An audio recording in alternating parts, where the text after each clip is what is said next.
नमस्ते विद्यार्थी मित्रों, हमने अगले वीडियो में इतनी शक्ति हमें देना दाता काव्य और अभ्यास के प्रश्नों के बारे में समझ लिया था।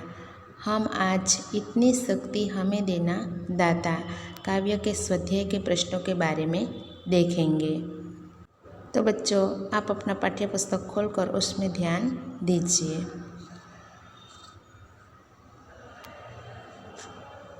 स्वाध्याय का प्रश्न 1 है, निम्नलिखित प्रश्नों के उत्तर दीजिए। पहला प्रश्न है, हमें कैसे रास्ते पर चलना चाहिए, क्यों? तो बच्चों, हमें कैसे रास्ते पर चलना चाहिए? नेक रास्ते पर। उत्तर है, हमें नेक रास्ते पर चलना चाहिए। नेक रास्ते पर चलने से हमारा भला होता है। नेक रास्ते पर चलने से हमें सुख मिलता है। प्रश्न 2 है, आने वाला कल कैसा होगा? बच्चों, इसका उत्तर है, यदि सब नेक रास्ते पर चलेंगे तो आने वाला कल बहुत अच्छा होगा। आने वाला कल सुख शांति का होगा। प्रश्न 3 है, हम ईश्वर से कैसी जिंदगी की कामना करते हैं? तो बच्चों, इसका उत्तर है, हम ईश्वर से अज्ञात रहित जिंदगी की कामना करते हैं। हम अपना जीवन सुंदर बनाए, हम कभी पाप न करें, हम दूसरों को सुख दें, हमारे दिल में ममता बढ़े, ऐसी जिंदगी की कामना करते हैं। प्रश्न 4, हमारे मन में कैसी भावना नहीं होनी चाहिए? तो बच्चों, उसका उत्तर है, हमारे मन में किसी के प्रति बैर न हो, किसी से बदला लेने की भावना हमारे मन में नहीं होनी चाहिए। प्रश्न 5, हमें किसके बारे में सोचना चाहिए? उत्तर है, हमें अपने अर्पण के बारे में और आने वाले कल के बारे में सोचना चाहिए। प्रश्न 6, हमारा मन पावन कैसे बनेगा? तो बच्चों, उत्तर है, हमारा मन दूसरों की ओर करुणा बहाने से पावन बनेगा। हमारा मन दया, प्रेम, ममता से पावन बनेगा। प्रश्न 7, कविता में कैसा जल बहाने की प्रार्थना की गई है, क्यों? तो उत्तर है, कविता में करुणा का जल बहाने की प्रार्थना की गई है। करुणा से सबका कल्याण होगा। प्रश्न 8, किसकी रचना का अंत नहीं होना चाहिए? तो बच्चों, सबको मालूम है किसकी रचना का अंत नहीं होना चाहिए। उत्तर है, ईश्वर की बनाई हुई रचना का अंत नहीं होना चाहिए।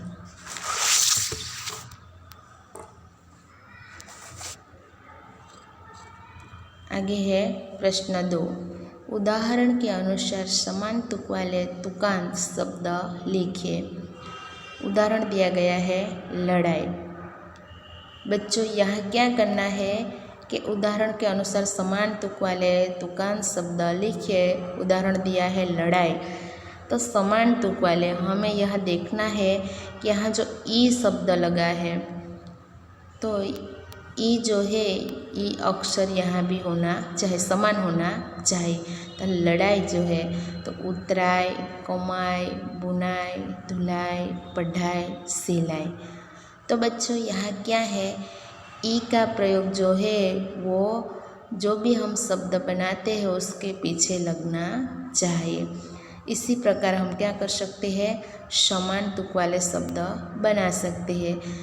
यहाँ बच्चों, हमने कई ऐसे शब्द दिए गए हैं, उसके समान तुक वाले शब्द हमें बनाना है। सबसे पहले बच्चों, यहाँ है लताए। यहाँ किसका प्रयोग होता है? ए जो है, ए अंत में ए लगने से क्या होता है बच्चों, समान तुक वाले शब्द बनाए जाते हैं।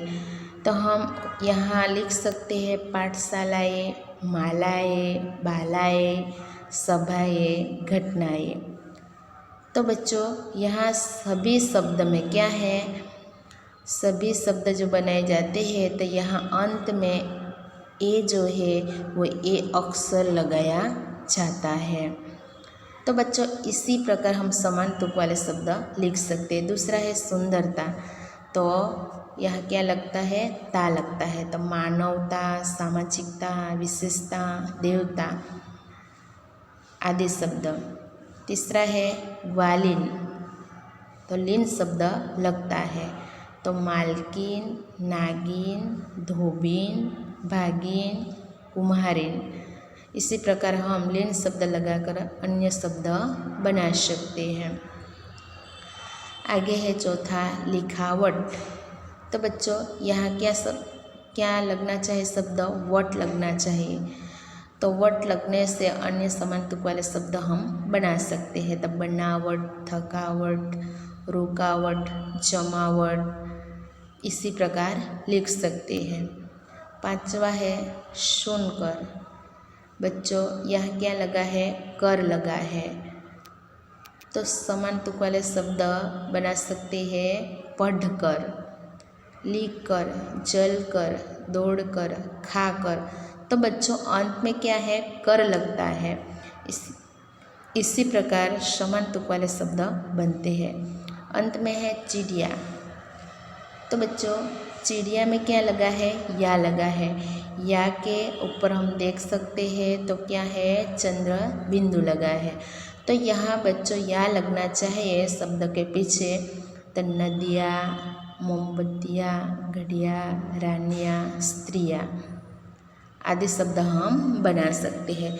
इसी प्रकार बच्चों हमें समान तुक वाले शब्द जो बनाना होता है तो इसी समय हमें क्या करना चाहिए, अंत में जो अक्षर लिखा है उससे हमें देख लेना चाहिए और इसी प्रकार हम समान तुक वाले शब्द अन्य बना सकते हैं। तो बच्चों यहाँ प्रश्न 2 जो है समान तुक वाले शब्द है उसके बारे में आपको पूरी तरह से समझ आ गई होगी। आगे बच्चों हम देखते हैं तो प्रश्न 3 है, नीचे दिए गए चित्र को देखकर चित्र का वर्णन अपने शब्दों में कीजिए। तो बच्चों यहाँ चित्र दिया गया है और चित्र को देखना है और अपने शब्दों में क्या करना है, उसका वर्णन करना है। तो बच्चों यहाँ हम देख सकते हैं तो यह जो है नदी तट का दृश्य दिखाई देता है। यहाँ हम देख सकते हैं नदी तट का दृश्य है। नदी तट पर 2 नारियल के पेड़ है। नदी में एक नौका है। नौके में एक लड़का खड़ा है और नाविक जो है वो नौका क्या करता है बच्चों, चला रहा है। आगे हम देखते हैं तो एक लड़का जो है वो पानी में तैर रहा है। किनारे पर लड़का और लड़की जो है पानी में खड़े हैं। यहाँ बच्चों हम देखते हैं तो छाते के नीचे 2 लड़के जो है कुर्सी में बैठे हुए हैं। एक आदमी जो है वो गुब्बारे बेच रहा है। एक लड़का जो है उसके सामने खड़ा है। यहाँ बच्चों हम देखते हैं तो एक लड़का क्या करता है, पतंग उड़ा रहा है। ढेले में यानी बच्चों यहाँ ढेले में क्या है, जलेबी बनाई जा रही है। जलेबी बनाने वाले के पीछे क्या है बच्चों, एक लड़का खड़ा है। एक लड़का और एक लड़की जो है वो क्या करता है बच्चों, यहाँ लड़का और लड़की जो है वो मिट्टी में खेल रहे हैं। आगे बच्चों एक लड़की जो है वो हाथ में बैग लेकर जा रही है। यहाँ पे बच्चों हम देखते हैं पूर्व दिशा में सूर्योदय हो रहा है। इसी प्रकार क्या है बच्चों, यह चित्र देखना है और चित्र में जो भी हमें दिखाई देता है यह चित्र का वर्णन हमें अपने शब्दों में लिखना है। आगे है बच्चों प्रश्न 4। निम्नलिखित परिच्छेद का मातृभाषा में अनुवाद कीजिए। बच्चों यहाँ मातृभाषा यानी गुजराती में क्या करना है, अनुवाद करना है। तो बच्चों यहाँ है, एक चिड़िया पेड़ पर रहती थी। तो गुजराती में बच्चों है कि झाड़ पर एक चकली रहती हती। झाड़ पर एक चकली रहती हती। उसका घोंसला पेड़ पर था। बच्चों घोंसला એટલે કે कहते हैं माड़ो। तो तेनो माड़ो झाड़ पर हतो। घोंसले में उसके 3 बच्चे थे। घोंसले में यानी माड़ामां तेना 3 बच्चा हता। वह अपने बच्चों के साथ रहती थी। ते पोताना बच्चा साथे रहती हती। एक दिन एक शिकारी वहाँ आया। एक दिवस त्या एक शिकारी आव्यो। वह चिड़िया को मारने चाहता था। ते चकलीनो शिकार करवा मागतो हतो। चिड़िया ने बच्चों को घोंसले में सिर नीचा कर बैठने को कहा। तो बच्चों इसी समय क्या होता है, चकलीए बच्चाने माड़ामां नीचे मों राखीने बेसवा माटे कह्યું। वह खुद वहाँ से उड़ गई और पत्तों में छिपकर बैठ गई। ते पोते ત્યાંથી ઉડી ગઈ અને પાંદડામાં છુપાઈને બેસી ગઈ। शिकारी चिड़िया को न देखकर वहाँ से चला गया। शिकारी ने चकली नहीं देखाई, તેથી ત્યાંથી તે ચાલ્યો ગયો। तो बच्चों यह क्या है, यह परिच्छेद है, उसका हमें मातृभाषा गुजराती में लिखना है। क्या है, एक बार फिर से देख लेते हैं कि झाड़ पर एक चकली रहती हती। तेनो माड़ो झाड़ पर हतो। माड़ामां तेना 3 बच्चा हता। ते पोताना बच्चा साथे रहती हती। एक दिवस ત્યાં शिकारी शिकार करवा माटे આવ્યો હતો। તે ચકલીને शिकार करवा मागतो હતો। ચકલીએ બચ્ચાને માળામાં નીચું મોં રાખીને બેસવા માટે કહ્યું। તે પોતે ત્યાંથી ઉડી ગઈ અને પાંદડામાં છુપાઈને બેસી ગઈ। शिकारीने चकली देखाई नहीं, તેથી તે ત્યાંથી ચાલ્યો ગયો।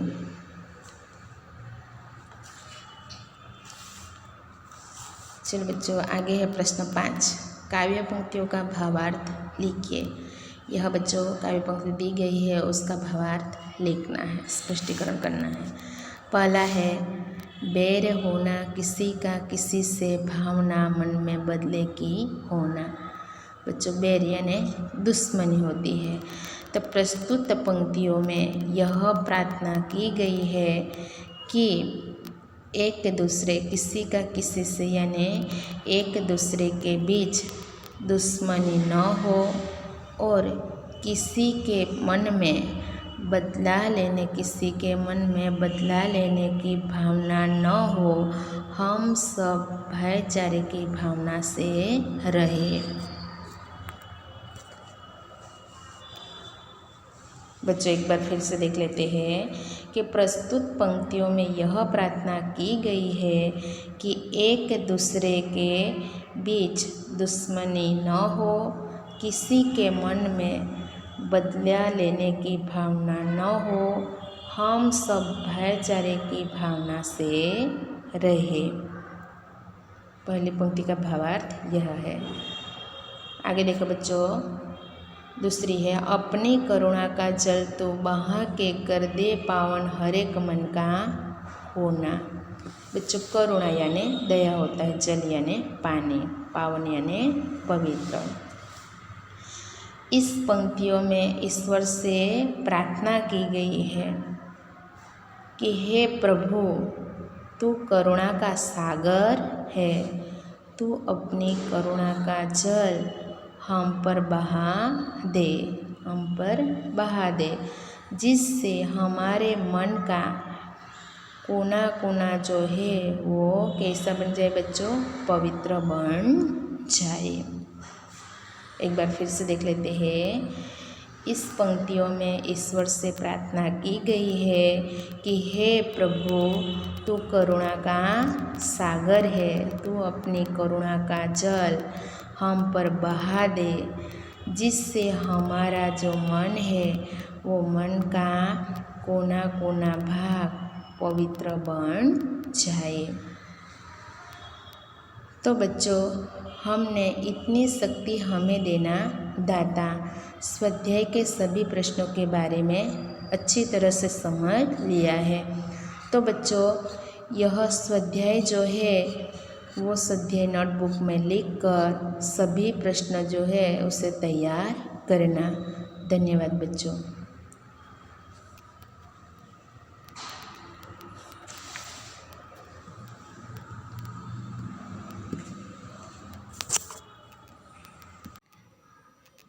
नमस्ते विद्यार्थी मित्रों, आप सभी का हार्दिक स्वागत है।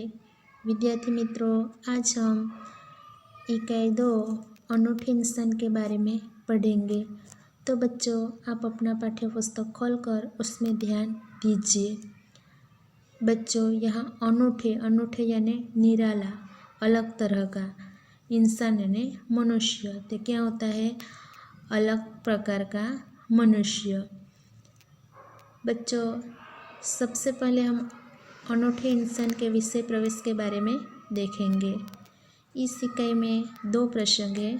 प्रथम प्रसंग फ्रांस के महान शासक नेपोलियन बोनापार्ट बचपन पर आधारित है, जो हमें सत्य एवं प्रामाणिकता की राह पर चलने की प्रेरणा देता है।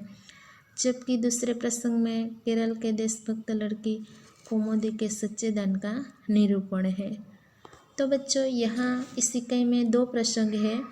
प्रथम प्रसंग जो है फ्रांस के महान शासक नेपोलियन बोनापार्ट के बचपन का प्रसंग दिया गया है। नेपोलियन जो है बचपन से ही दयालु और ईमानदार व्यक्ति था। नेपोलियन का जीवन जो है वो हमें सत्य और प्रामाणिकता की प्रेरणा देता है। बच्चों, आगे हम देखते हैं तो दूसरे प्रसंग में जो है तो केरल राज्य के एक छोटे से गांव की जो लड़की है कुमुदी, उसके देशभक्ति बताई है।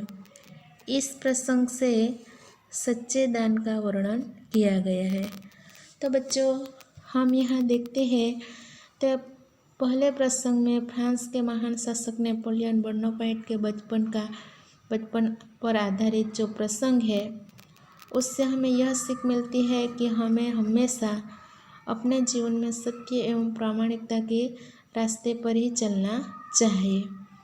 और दूसरा जो है बच्चों, तो यहाँ सच्चा दान जो है, तो सच्चे दान में कुमुदी के पात्र से हमें यह मालूम होता है कि हमें भी देश के प्रति कुछ न कुछ करना चाहिए, देश प्रेम हमें बढ़ाना चाहिए।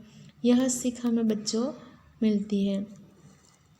तो सबसे पहले हम यहाँ जो पहला प्रसंग जो है वो महान शासक नेपोलियन बोनापार्ट का है, तो उसके बारे में हम देखते हैं। ऐसा था नेपोलियन जब छोटा लड़का था तभी से वह सत्यवादी था। बच्चों, यहाँ सत्यवादी शब्द है, उसका अर्थ है हमेशा सत्य बोलने वाला। एक दिन वह अपनी बहन इलाइजा के साथ आँख मिचौनी का खेल रहा था। बच्चों, आँख मिचौनी इसका अर्थ होता है लुक्का छिपी का खेल। इलाइजा छिपी थी और नेपोलियन उसे ढूंढने के लिए इधर उधर दौड़ रहा था। अचानक वहाँ एक लड़की से जा टकराया। बच्चों, अचानक यानी एकाएक। लड़की अमरूद बेचने के लिए जा रही थी। नेपोलियन के टकराने से उसकी टोकरी नीचे गिर पड़ी। कीचड़ होने के कारण उसके सारे अमरूद खराब हो गए। वह रोती हुई कहने लगी, अब माँ को मैं क्या जवाब दूंगी। तो बच्चों, यहाँ हम देखते हैं तो नेपोलियन जब छोटा लड़का था तब से ही वह सत्य के पथ पर चलने वाला सत्यवादी लड़का है। वह एक दिन जो है अपनी बहन इलाइजा के साथ आँख मिचौनी का खेल खेल रहा था। इसी समय इलाइजा जो है छिपी थी और नेपोलियन अपनी बहन को ढूंढने के लिए इधर उधर दौड़ रहा था। एकाएक वह एक लड़की से जाकर टकरा जाता है। लड़की अमरूद बेचने के लिए जा रही थी। नेपोलियन के टकराने की वजह से अमरूद बेचने वाली लड़की की टोकरी जो है नीचे गिर पड़ती है। कीचड़ होने के कारण उसके सारे अमरूद जो है वो खराब हो गए। वह रोती हुई लड़की कहने लगी, अब मैं माँ को क्या जवाब दूंगी। तो बच्चों, यहाँ प्रश्न होता है, नेपोलियन कैसा लड़का था। तो नेपोलियन सत्य के पथ पर चलने वाला यानी सत्यवादी लड़का था। दूसरा प्रश्न बच्चों है, नेपोलियन की बहन का नाम क्या है। तो नेपोलियन की बहन का नाम है इलाइजा। आगे बच्चों प्रश्न होता है कि नेपोलियन और उसकी बहन इलाइजा कौन सा खेल खेल रहे थे। तो नेपोलियन और उसकी बहन इलाइजा आँख मिचौनी का खेल खेल रहे थे। आगे प्रश्न है बच्चों, लड़की क्या बेचने के लिए जा रही थी। तो लड़की अमरूद बेचने के लिए जा रही थी। आगे है बच्चों, अमरूद क्यों खराब हो गए। तो अमरूद कीचड़ में गिरने के कारण खराब हो गए। तो बच्चों, इस प्रकार यहाँ जो प्रश्न निकलता है आगे है कि लड़की के अमरूद कीचड़ में क्यों गिर गए। तो क्या आएगा बच्चों, नेपोलियन और उसकी बहन इलाइजा आँख मिचौनी का खेल खेल रहे थे। इलाइजा छिपी हुई थी। नेपोलियन उसे ढूंढने के लिए इधर उधर दौड़ रहा था। अचानक वह अमरूद बेचने वाली लड़की से जाकर टकरा जाता है, जिसकी वजह से लड़की के सारे अमरूद कीचड़ में गिर गए। आगे देखो बच्चों, इलाइजा कहने लगी, चलो भैया हम यहाँ से भाग चले। नेपोलियन की बहन जो है इलाइजा, वो क्या कहती है, चलो भैया अब हम यहाँ से भाग जाते हैं। यहाँ बच्चों विधान कौन किससे कहता है, ये प्रश्न आता है कि चलो भैया हम यहाँ से भाग चले। तो कौन कहता है, इलाइजा है वो अपने भाई नेपोलियन से कहती है। नेपोलियन कहता है, नहीं बहन, हमारे कारण ही तो उसकी हानि हुई है। यह कहकर नेपोलियन ने जेब में से रखे 3 छोटे सिक्के इस लड़की को देकर कहा, बहन मेरे पास ये 3 ही सिक्के हैं, तुम इन्हें ले लो। बच्चों यहाँ नेपोलियन क्या कहता है इलाइजा से कि नहीं बहन, हमारे कारण ही तो उसको हानि हुई। हानि यानी नुकसान हुआ है। यह कहकर नेपोलियन जो है, नेपोलियन के पास जेब में 3 छोटे सिक्के थे। वो 3 छोटे सिक्के निकाल कर इस लड़की को देकर कहता है कि बहन मेरे पास ये 3 ही सिक्के हैं, तुम उन्हें ले लो। बच्चों यहाँ प्रश्न होता है कि नेपोलियन ने अमरूद बेचने वाली लड़की को कितने सिक्के दिए। तो कितने दिए, 3 छोटे सिक्के दिए। बच्चों यह विधान कौन किससे कहता है, तो बहन मेरे पास ये 3 ही सिक्के हैं, तुम उन्हें ले लो। कौन बोल रहा है? तो नेपोलियन अमृत बेचने वाली लड़की से कहता है। आगे है बच्चों, इन 3 सिक्कों से क्या होगा? मेरी माँ मुझे बहुत मारेगी। लड़की ने कहा, अच्छा तो तुम हमारे साथ घर चलो, हम तुम्हें अपनी माँ से और पैसे दिलवा देंगे। अमृत बेचने वाली लड़की जो है नेपोलियन से कहती है कि इन 3 सिक्कों से क्या होगा? मेरी माँ मुझे बहुत मारेगी। लड़की ऐसा कहती है तो इसी समय नेपोलियन जो है वो कहता है कि अच्छा तो तुम हमारे साथ घर चलो, हम तुम्हें अपने माँ से और पैसे दिलवा देंगे। बच्चों हम यहाँ देख सकते हैं तो यहाँ प्रश्न होता है कि नेपोलियन लड़की को अपने घर क्यों ले गया? नेपोलियन लड़की को अपने घर क्यों ले गया? तो बच्चों नेपोलियन जो है वो खेलते खेलते लड़की से टकरा गया। टकराने की वजह से लड़की के अमृत जो है वो अमृत कीचड़ में गिर गए। लड़की रोने लगती है। नेपोलियन ने उससे बहुत दुख हुआ और वह माँ से ज़्यादा पैसा यानी लड़की को हुए नुकसान के पैसे दिलवाने के लिए अपने घर ले गया था। तो बच्चों यहाँ चित्र दिया गया है। चित्र के माध्यम से हम देख सकते हैं कि यहाँ जो है वो अमृत बेचने वाली लड़की है, यहाँ नेपोलियन है, यहाँ उसकी बहन इलाइजा है। तो बच्चों यह अमृत बेचने वाली लड़की जो है उसकी टोकरी नीचे गिर गई है और टोकरी में से जो सारे अमरूद जो है वो अमरूद भी नीचे कीचड़ में गिरे हुए हैं, जिसकी वजह से अमरूद बेचने वाली लड़की जो है वो रो रही है। इधर नेपोलियन जो है वो क्या करता है, 3 छोटे सिक्के जो है वो अमरूद बेचने वाली लड़की को दे रहा है और यहाँ उसकी बहन जो है वो खड़ी होकर वह नेपोलियन और अमरूद बेचने वाली लड़की को देख रही है। तो बच्चों हम चित्र के माध्यम से भी यह हम देख सकते हैं। आगे है बच्चों, इस पर इलाइजा ने नेपोलियन से कहा, भैया उसे घर ले चलोगे तो माँ नाराज होगी। इसी समय क्या होता है, इलाइजा अपने भाई नेपोलियन से कहती है, भैया अगर हम इस अमरूद बेचने वाली लड़की को घर ले जाएंगे तो माँ जो है वो हमसे बहुत नाराज होगी। नेपोलियन नहीं माना, वह इस लड़की को अपने साथ घर ले गया। माँ को घटना की जानकारी देकर वह बोला, माँ आप मुझे जो जेब खर्च देती है उसमें से इस लड़की को पैसे दे दीजिए। यह बच्चों घटना यानी प्रसंग होता है। नेपोलियन अपनी बहन की बात नहीं मानता है और वह उस लड़की को अपने साथ घर ले जाता है और माँ को सारी घटना की जानकारी देता है। बच्चों कौन सी घटना, तो नेपोलियन और उसकी बहन इलाइजा जो है वो आँख में चुनी का खेल खेल रहे थे और इलाइजा छिपी थी। नेपोलियन उसे ढूंढने के लिए इधर उधर दौड़ रहा था। अचानक ही वह अमरूद बेचने वाली लड़की से जाकर टकरा जाता है। टकराने की वजह से सारे अमरूद जो है वो यानी कि टोकरी जो है वो नीचे गिर जाती है और सारे अमरूद कीचड़ में गिरने की वजह से उसे नुकसान हुआ था। वो सारी घटना अपनी माँ को बताता है और कहता है कि माँ आप मुझे जो भी जेब खर्च देती है उसमें से इस लड़की को पैसे दे दीजिए।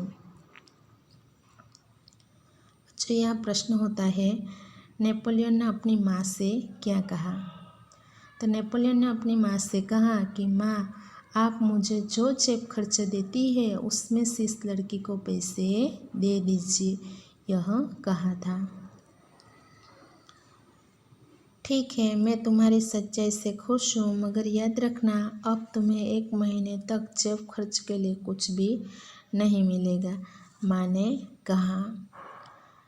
क्या कहता है, माँ क्या कहती है, ठीक है मैं तुम्हारी सच्चाई जानकर बहुत प्रसन्न हूँ, मगर याद रखना अब तुम्हें 1 महीने तक जेब खर्च के लिए कुछ भी नहीं मिलेगा, माँ नेपोलियन से कहती है।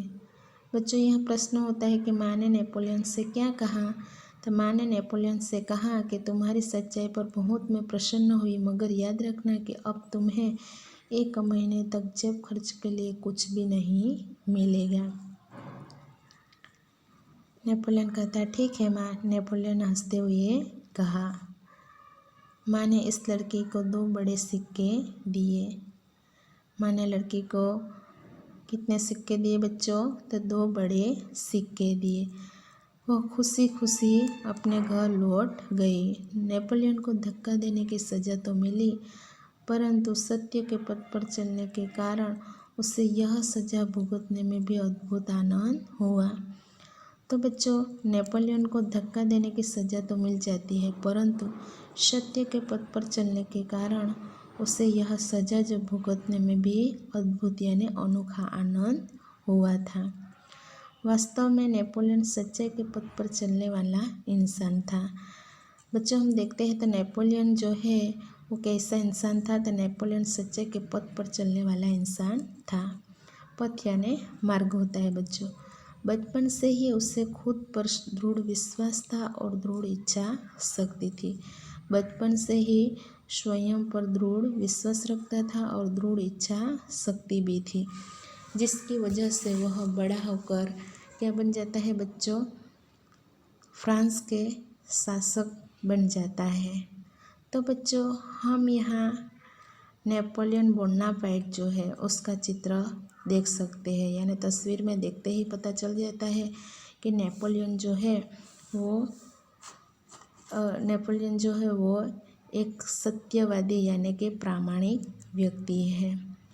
तो बच्चों, हमने पहला प्रसंग जो है फ्रांस के शासक नेपोलियन के बचपन की घटना के बारे में देख लिया, और उसके बचपन की जो घटना है, बचपन की घटना के बारे में पढ़ने से बच्चों हमें भी ऐसा होता है कि हमें भी हमारे जीवन में एक ईमानदार बनना चाहिए, सत्य एवं प्रामाणिकता से हमारा जीवन जीना चाहिए। यह सीख हमें बच्चों नेपोलियन बोनापार्ट से मिलती है। दूसरा है बच्चों, दूसरा प्रसंग है सच्चा दान। तो बच्चों, सच्चा दान जो है उसमें चित्र के माध्यम से भी हम यहाँ देख सकते हैं। तो यहाँ क्या है कि मलबार केरल की बात है। यहाँ बडागरा नाम का एक गांव है। इस गांव में गांधी जी ने सभा का आयोजन किया था। वह भाषण देता था और बहनों से क्या करता है? जेवरों की भीख मांग रहा है। और भीख मांग रहा है, भाषण खत्म होने के बाद वह क्या करता है? जेवरों की भीख मांगता है। क्योंकि हम बच्चों देखते हैं तो गांधी जी जो है वो गरीबों को मदद के लिए ही सारा धन जो है वो इकट्ठा करता है। तो यहाँ भी सभा का आयोजन करता है और भाषण देता है। भाषण देने के बाद स्त्रियों से क्या करता है? जेवरों की भीख मांग रहा है। बापू के बारे में तो हम सब जानते ही कि बापू हमारा राष्ट्रपिता है। वे हमेशा क्या करते हैं? गरीबों की चिंता करते थे। उन्होंने देश के लिए अपना सर्वस्व त्याग दिया था। वे कैसे एक सत्य एवं सादगी के अवतार है। बापू जो है तो बापू के बारे में हम जानते हैं ज़रूरत से ज़्यादा वो चीज़ें कभी नहीं रखते थे। पानी का भी वो आवश्यकता अनुसार ही उपयोग करते थे। उन्होंने हरिजनों की सेवा तथा खादी प्रचार का कार्य भी किया था। तो बच्चों, गांधी जी के बारे में तो हम पूरी तरह से जानते हैं। तो यहाँ सच्चा दान में क्या है? तो एक कुमुदी नाम की जो लड़की है हमें यहाँ दिखाई देती है। कुमुदी नाम की लड़की है, वो 16 साल की है। हस्ताक्षर करने के लिए वह पहले तो क्या करती है? एक हाथ की सोने की चूड़ी देती है, और गांधी जी तब हस्ताक्षर कर ही रहे थे। इसी समय वह दूसरे हाथ की सोने की चूड़ी भी निकाल कर दे देती है। आगे बच्चों, उन्होंने रत्न जड़ित बूंदे भी निकाल दी थी, और स्वर्ण हार जो है वह स्वर्ण हार भी उन्होंने देश के लिए समर्पित कर दिया है।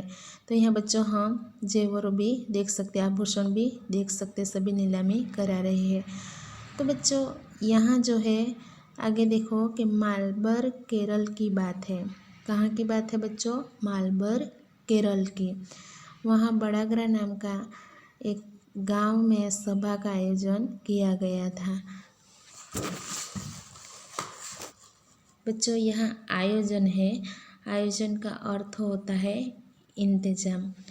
तो मालबर्ग में केरल की बात है, वह एक बड़ागरा नाम का एक गांव है। गांव में गांधी जी ने सभा का इंतजाम किया था। गांधी जी ने अपने भाषण में सभा में उपस्थित सभी बहनों से जेवरों की भीख मांगी।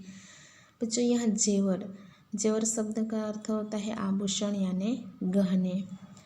भाषण यानी कि सभा के सामने बोलना।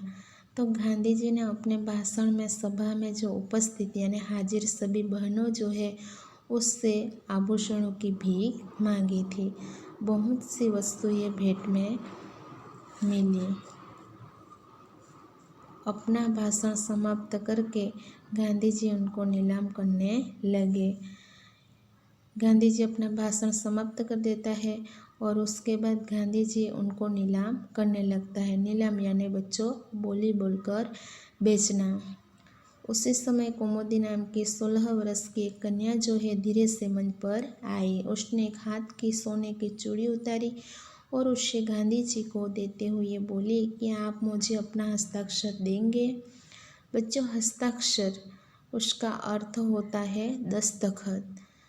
तो कुमुदी जो है यानी भाषण समाप्त होता है, गांधी जी उनको नीलामी करते हैं। बोली बोलकर बेचना यानी बच्चों क्या होता है कि कभी कभी हम क्या कुछ भी वस्तु समर्पित करते हैं तो हमें अब पहले कहता है कि हमें जो भी हमारे पास वस्तु है वो आपको मैं हमारी खुशी से देती हूँ, यानी इसी समय ऐसा वाक्य बोला जाता है तो उसे क्या कहा जाता है? बोली बोलकर बेचना। तो बच्चों यह नीलाम करने लगते हैं और इसी समय कुमुदी नाम की 16 साल की जो एक कन्या है धीरे से मंच पर आ जाती है और एक हाथ की सोने की चूड़ी उतार देती है और उसे गांधी जी को देते हुए बोलती है कि आप मुझे अपने हस्ताक्षर देंगे। बच्चों यहाँ प्रश्न होता है कि सोने की चूड़ी देने वाली लड़की का नाम क्या है? तो सोने की चूड़ी देने वाली लड़की का नाम है कुमुदी। कुमुदी कितने साल की है बच्चों? तो 16 साल की है। गांधी जी ने कुमुदी को हस्ताक्षर के लिए क्या दिया था? तो गांधी जी ने कुमुदी ने हस्ताक्षर के लिए एक हाथ की सोने की चूड़ी दी थी। गांधी जी ने हस्ताक्षर कर ही रहे थे कि उसने दूसरे हाथ की चूड़ी भी उतार दी। यह देखकर गांधी जी ने कहा, अरे पगली लड़की, दोनों चूड़ियाँ देने की ज़रूरत नहीं है, एक ही चूड़ी लेकर मैं तुम्हें अपने हस्ताक्षर दे दूँगा। बच्चों गांधी जी जो है वो हस्ताक्षर कर ही रहा था, यानी सोने की एक हाथ की चूड़ी दी इसीलिए गांधी जी हस्ताक्षर कर ही रहा था। तो इसी समय कुमुदी ने दूसरे हाथ की चूड़ी जो है वो भी उतार कर दे दी। यह देखकर गांधी जी से क्या कहता है कि अरे पगली लड़की, दोनों चूड़ियाँ देने की कोई ज़रूरत नहीं है, एक ही चूड़ी में मैं तुम्हें अपना हस्ताक्षर दे दूँगा। उसके उत्तर में कुमुदी ने अपने गले का स्वर्ण हार उतार लिया। गांधी जी ने पूछा, तुमने अपने माता पिता की आज्ञा ले ली है ना? बच्चों यहाँ शब्द है स्वर्ण हार, यानी अर्थ होता है सोने का हार। तो उसके उत्तर में कुमुदी ने अपने गले का जो स्वर्ण हार जो है, सोने का हार जो है वो भी उतार कर दे देती है। तो गांधी जी इसी समय पूछ रहे हैं कि तुमने अपने माता पिता की आज्ञा ले ली है? बिना कोई उत्तर दिए उसने कानों में से रत्न जड़ित बूंदे भी निकाल दिए। गांधी जी ने पूछा, तुमने इन आभूषणों को देने के लिए अपने माता पिता की आज्ञा ले ली है ना?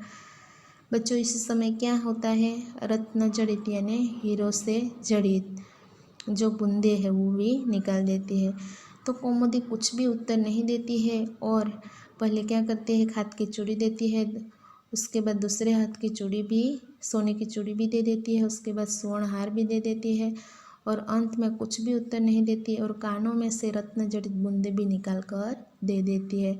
इसी समय गांधी जी पूछ रहा है कि तुमने इन आभूषणों को देने के लिए अपने माता पिता की आज्ञा ले ली है ना? तो कौमुदी कुछ उत्तर देती उससे पहले ही किसी ने कह दिया, उसके पिता तो यही है ना, मानपत्रों की नीलामी में वही तो बोली लगवाकर आपके मदद कर रही है। बच्चों यहाँ हम देख सकते हैं तो मानपत्र का अर्थ होता है आदर देने के लिए लिखा हुआ पत्र या नीलामी यानी बोली बोलकर बेचना। तो कौमुदी कुछ उत्तर देती उससे पहले ही किसी ने कह दिया कि उसके पिता तो यही है ना, क्योंकि मानपत्रों की नीलामी में वही तो क्या करता है, बोली लगवा कर आपकी मदद कर रहे हैं। अब गांधी जी ने कौमुदी से कहा कि तुम्हें यह तो मालूम होगा ही कि गहने दे देने के बाद तुम फिर से नए गहने नहीं बनवा सकोगे। बच्चों गांधी जी ने कौमुदी से क्या कहा, प्रश्न है, तो तुम्हें यह तो मालूम होगा कि ये गहने दे देने के बाद तुम फिर से नए गहने नहीं बनवा सकोगे।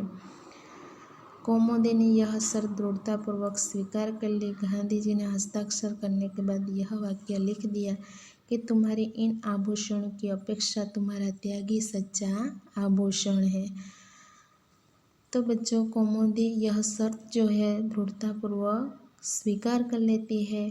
इसी समय गांधी जी जो है वो हस्ताक्षर करने के बाद एक वाक्य लिख देता है कि तुम्हारे इन आभूषणों की अपेक्षा तुम्हारा जो त्याग है, त्याग यानी समर्पण ही सच्चा आभूषण है। सच है, देश प्रेम से बढ़कर कुछ नहीं है। सच बताया गया है बच्चों कि हमारे देश प्रेम से बढ़कर कुछ भी नहीं है। तो बच्चों यह जो हम दूसरा सच्चे दान के प्रसंग के बारे में हमने पढ़ा।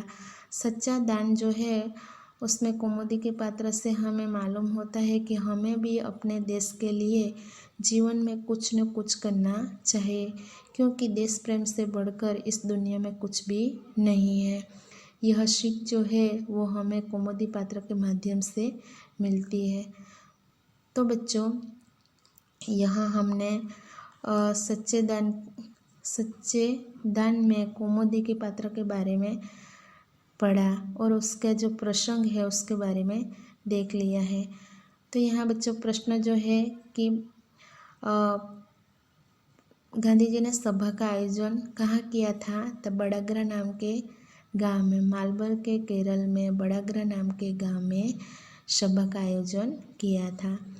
दूसरा है कि गांधी जी ने सभा में उपस्थित सभी बहनों से किसकी भीख मांगी, तो किसकी मांगी थी, जेवरों की भीख मांगी थी। आगे बच्चों प्रश्न होता है कि सोने की चूड़ी देने वाली लड़की का नाम क्या है, तो बच्चों सोने की चूड़ी देने वाली लड़की का नाम है कौमुदी है। कौमुदी कितने साल की है, तो 16 साल की है।